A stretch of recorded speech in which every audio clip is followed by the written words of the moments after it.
नमस्कार, मैं हूं पंडित कैलाश चंद्र जोशी और आप देख रहे हैं मेरा यूट्यूब चैनल संस्कृति सेज।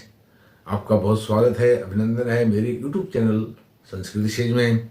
मित्रों, सबसे पहले तो आपको आंग्लीय नववर्ष 2026 की हार्दिक शुभकामनाएं अग्रिम में मैं देने जा रहा हूं, इसे स्वीकार कीजिए। और आज लेकर के आया हूं मेष राशि के जातकों के लिए सन 2026 का वार्षिक राशिफल। यह मेष राशि के जातकों के लिए वार्षिक राशिफल आपकी चंद्र राशि, जन्म राशि, मून शयन पर आधारित है। दूसरी बात, यह जो 2026 का वर्ष है, यह अंकों के अनुसार 2026 इसको सूर्य नारायण भगवान गवर्न करेंगे। इसके अधिष्ठाता वही होंगे जो नवग्रह मंडल के अधिष्ठाता हैं, प्रत्यक्ष नारायण हैं, सूर्य नारायण भगवान। शनि का जलवा क्या खुलेगा खजाना। यहां अब शनि कहां से आया और खजाना कहां से आया, इसके विषय में आप वीडियो को आरंभ से अंत तक देखेंगे, सुनेंगे तो आपके समझ में आएगा खजाने की बात इसमें कहां छुपी हुई है। देखिए, शनि अभी मेष राशि के जातकों के लिए 12वें घर में विराजमान है। जब शनि 12वें घर में आते हैं मेष राशि के, तो वह क्या होते हैं, वह 7.5 लेकर के आते हैं।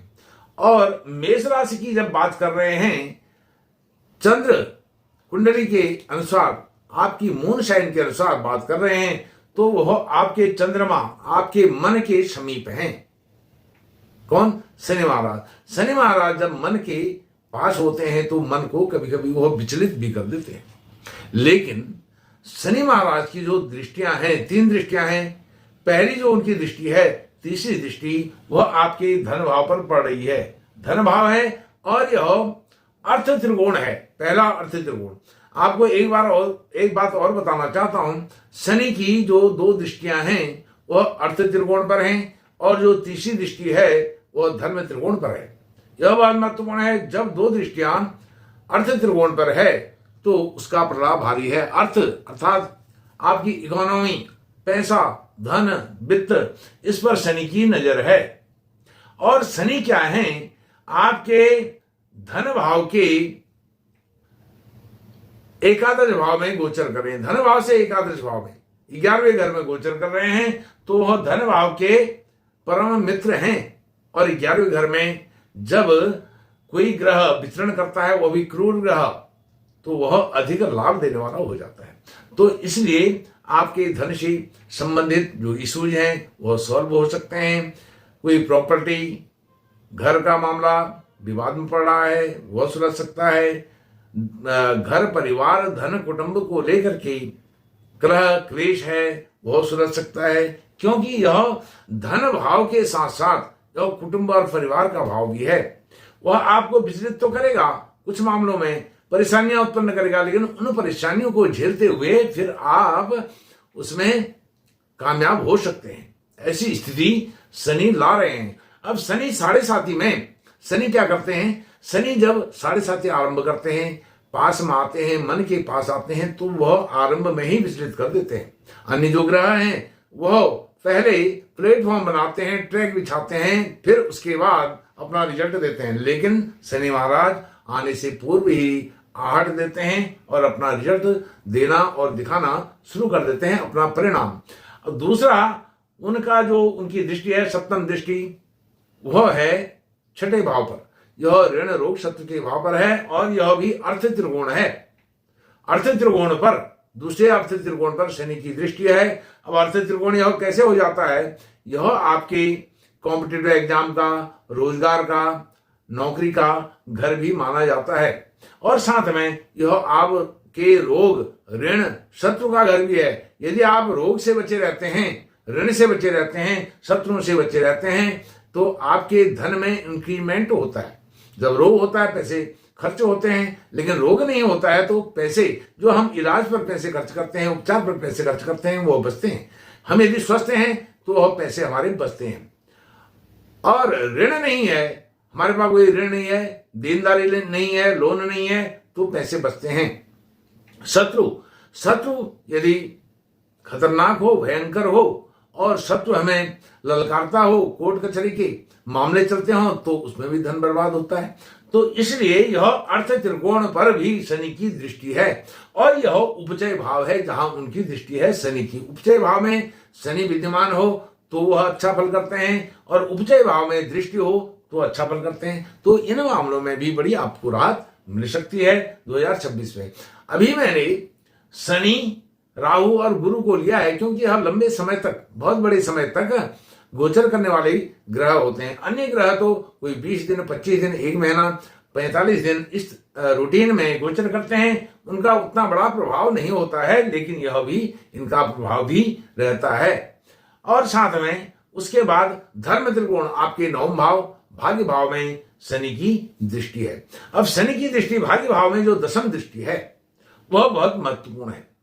यहां पर शनि आपको कुछ विचलित कर सकते हैं, क्योंकि एक तो उनकी यह शत्रु राशि है शनि की, जो आपका भाग्य भाव है, शत्रु राशि है। इसमें आध्यात्मिक जो चेतना है उससे आपके मन को विचलित कर सकते हैं।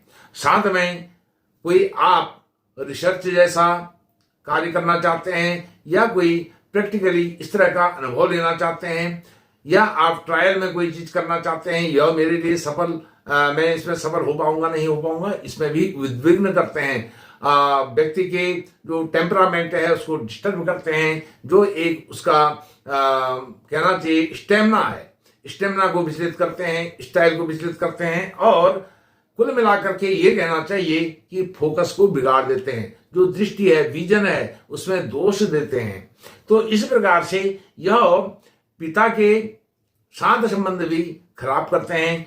भाग्य में कुछ उथल पुथल होने की संभावनाएं आती हैं। अब जब दो धर्म त्रिकोण, क्षमा कीजिएगा, जब दो अर्थ त्रिकोण पर, धन भावों पर शनि की दृष्टि पड़ रही है, और वह भी 2 भाव, तीसरी दृष्टि और सप्तम दृष्टि उनके मित्र भाव हैं, मित्र घर हैं, तो ऐसे में शनि का जलवा खजाना खोलने वाला हो सकता है। लेकिन जो 10वीं दृष्टि है 9वें भाव पर, भाग्य भाव पर पड़ रही है, उसमें आपको सतर्क रहने की आवश्यकता है। और इसलिए आपने फ्रॉड से, जालसाजी से, या किसी भी प्रकार से अनैतिक तरीके से ठगी करने से बचना चाहिए। लोगों के साथ व्यवहार करें, बड़ी मधुर संबंध स्थापित करें, और अच्छे व्यवहार से पेश आए, तो आपकी स्थितियां बहुत अच्छी हो सकती हैं। अब यहां पर आता हूं राहु की दृष्टि। राहु की जो दृष्टि है वह पंचम दृष्टि गुरु महाराज पर पड़ेगी। अच्छा, शनि के विषय में एक बात आपको और बताना चाहता हूं। 2026 में पूरे वर्ष भर, वर्ष के आरंभ से वर्ष के अंत तक शनि आपके द्वादश भाव में ही गोचर करने वाले हैं, और राहु भी 5 दिसंबर 2026 तक आपके एकादश भाव में लगभग वो भी पूरी वर्ष आपके एकादश भाव में विचरण करेंगे। राहु की स्थिति यहाँ पर बहुत अच्छी है, उपचय भाव है, इनकम, आपके इनकम का, डिजायर का भाव है। यहाँ पर आपकी इच्छाएं पूर्ण कर सकते हैं राहु महाराज। और राहु महाराज आपके नैसर्गिक मित्र नहीं है, लेकिन वह उपचय भाव में होने से राहु, एकादश का राहु बहुत ही शुभ होता है, चाहे वह मित्र राशि का हो, शत्रु राशि का हो, लेकिन आपको वह कारक हो, अकारक हो, वह आपको लाभ देता ही देता है। बड़े भाई बहनों से अच्छा संबंध, परिवार से अच्छा संबंध, यदि आप कोई लेखन जैसा कार्य करना चाहते हैं, साहित्य कार्य करना चाहते हैं, उसमें आपको बड़ी सफलता मिल सकती है। और साथ में आपके इनकम के नए नए आयाम खुल सकते हैं। आप मंथन कर सकते हैं, रिसर्च कर सकते हैं, गवेषणा कर सकते हैं, और अपने आप अपने जीवन, अपने लाइफ से संबंधित चीजों का आप एक विश्लेषण कर सकते हैं, और यह क्या ठीक रहेगा, क्या ठीक नहीं रहेगा, इसमें आप निर्णय कर सकते हैं। अब राहु की जो पंचम दृष्टि होगी गुरु पर होगी। गुरु महाराज भी 31 अक्टूबर तक, 2 जून तक यहां रहेंगे मिथुन राशि में, आपके उपचय भाव में, जहां राहु की पंचम दृष्टि पड़ रही है। और